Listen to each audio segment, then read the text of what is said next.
First of all, I've personally realized that health is so important. When my mom passed away when I was 19, I thought it was all in my head. And a lot of it is mindset, because that's what I was learning in the whole business game, that everything is mindset. And so, just coming into Cooperstown and realizing that there's a lot more that I could be doing for my health, that gave me even more evidence and more proof that our missions are aligned. Welcome to the Miracle Academy. This is your host, Scotty Cooper, and this is where miracles are expected.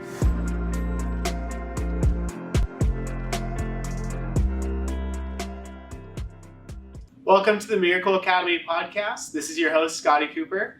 Today, I've got one of my really good friends, Charlie Live. Charlie is my agent with the iLegends team. So he's one of the guys that's been behind the camera for every single podcast episode.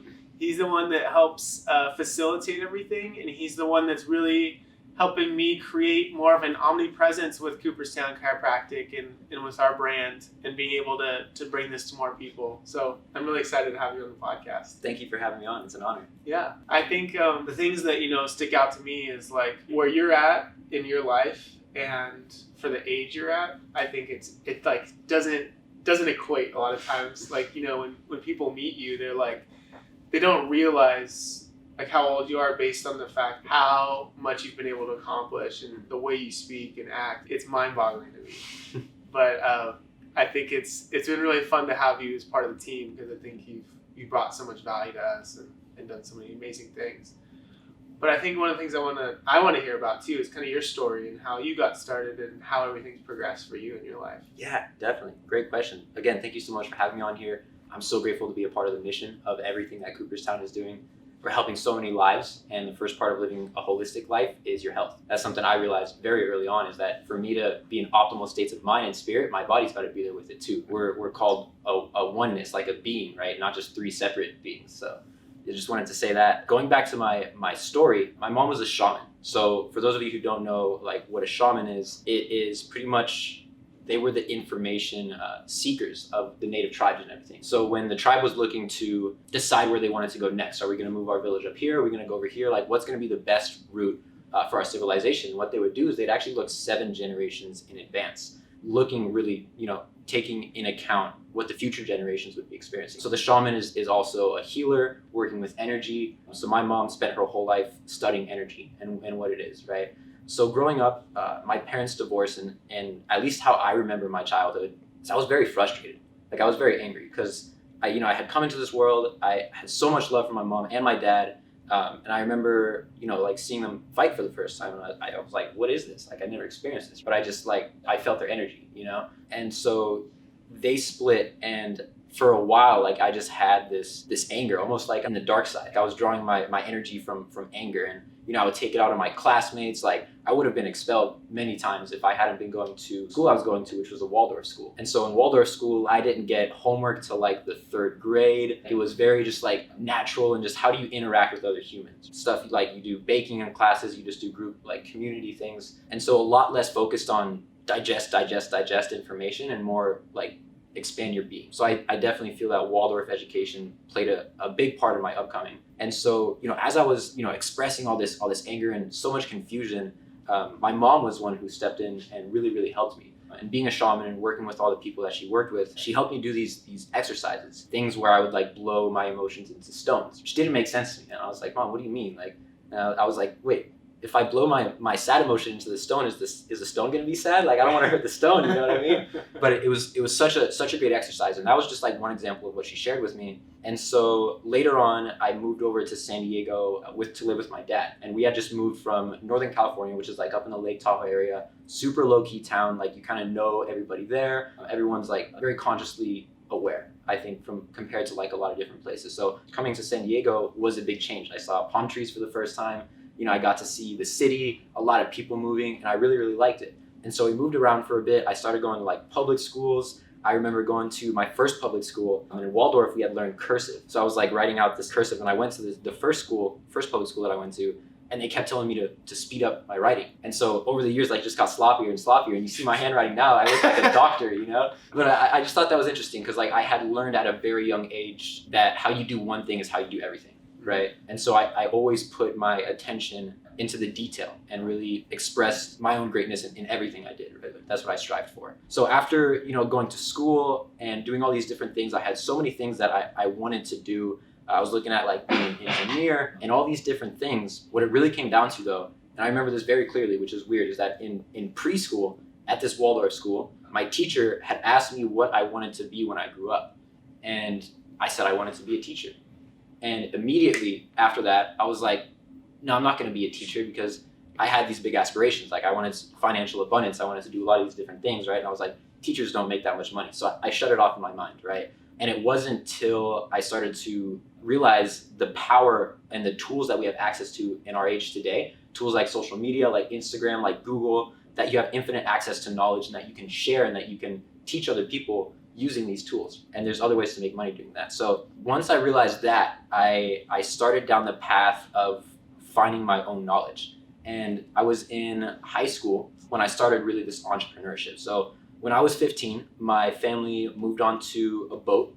So they lived on a boat. It's like off on the mooring. So in order to get onto the boat, you got to row in. And when it's raining and stuff, you're like rowing into the beach and everything. It's like, it's pretty intense, right? You don't have access to electricity all the time, access to hot water. Those are things that you turn on the engine for, right? The engine runs and then it kind of heats up the boat, does all these different things. So for me, I was pursuing music as a career because my brother's a signed musician as well for Visionary Music Group, which is Logic's record label, which is one of my favorite artists as a kid. So I thought that was super cool.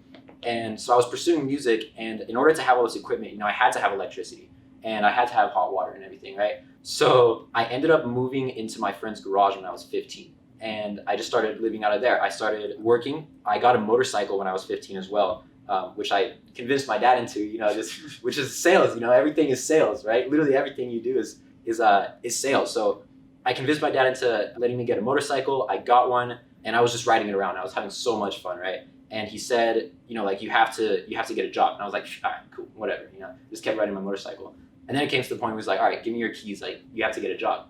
So my dad told me to get a job. What I did is I went to all the hotels on the strip that our boat was staying at, and I went in and put on a nice dress suit and asked for interviews, right? And I was like, hey, I noticed you guys' carts outside. They look ugly and they're not really painted. I could go out there and paint it and restore it for you, right? I wanted to come up with innovative ways to do things. So long story short, my dad told me to get a job. I got 3. So when I was 15, I was going to and later on into 16 and a little bit into 17 as well, I was working 3 jobs and attending a full-time high school. So I was working at Subway, which was an amazing experience. It was just super quick, human interaction. I got to learn how to connect with people, how to match different vibrations, how to make people feel good and make a positive experience out of buying something. So I did that. I cleaned boats as well. So I would go on, they would get yachts and I'd come in and just wash them up. And then I also did some volunteering for a kids school. I've always loved kids and working with kids. And so I started doing all these different things and attending this full-time high school.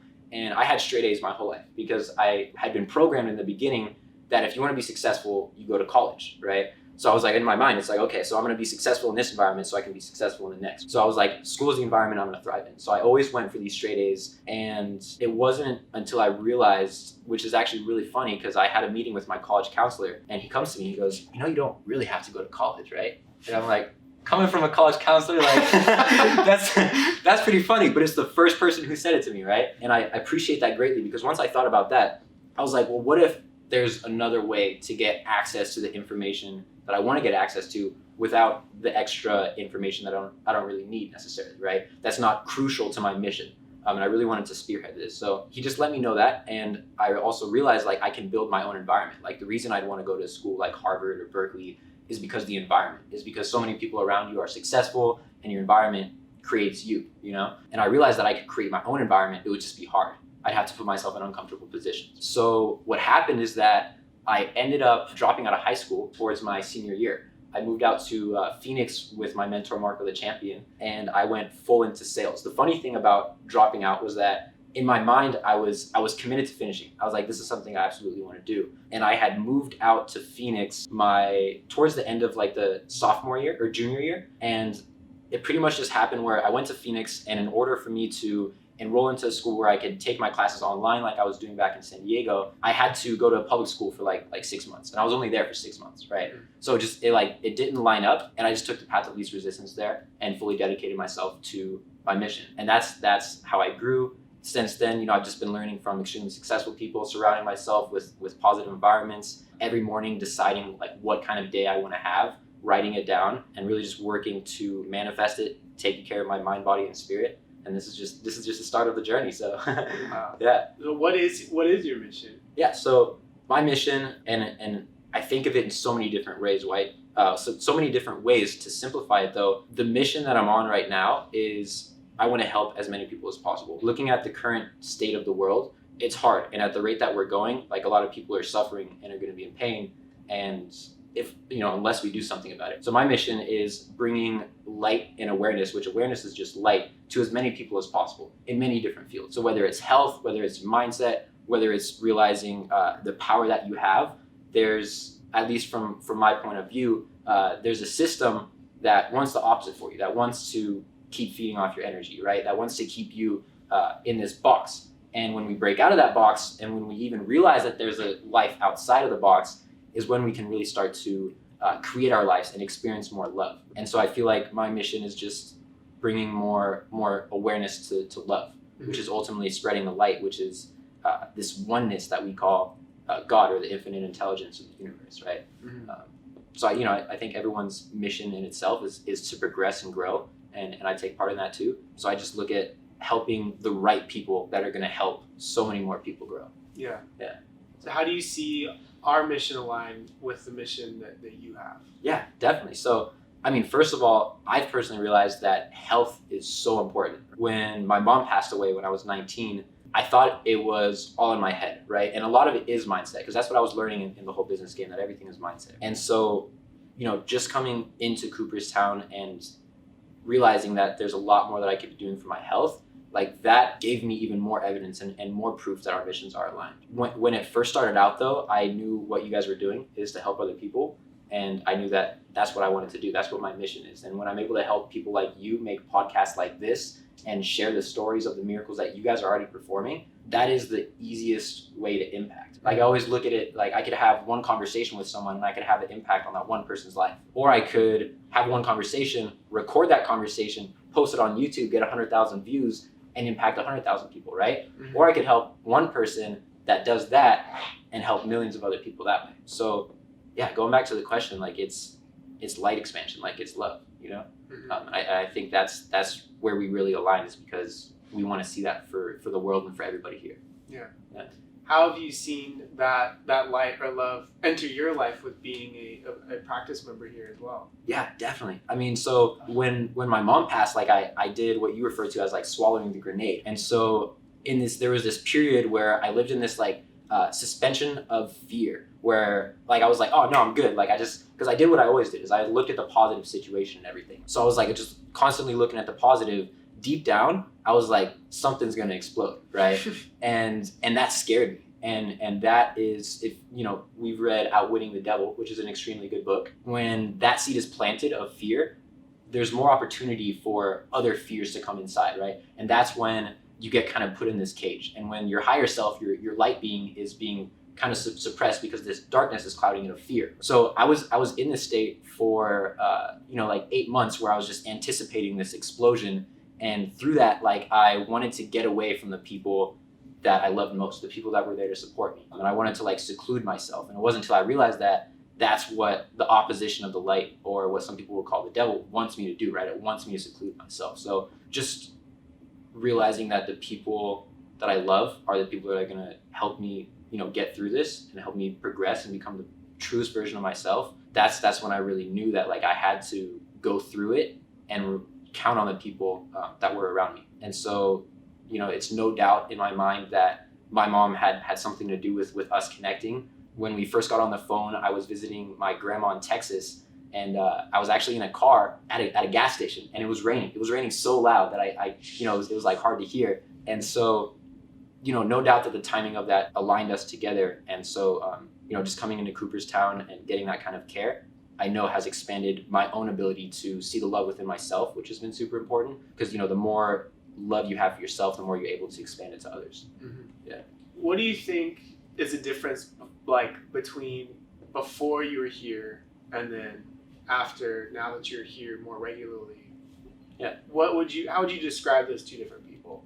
Definitely. That's a great question. So I think when I first came here, I was like this kid in a way, where like it was this huge innocence, right? Where I was just like, everything is golden, everything is great. And I didn't really have an acceptance or an awareness of some of the darker parts of myself that needed attention. And so I was like, okay, I'll just ignore them and focus my energy on the light, on the positive things.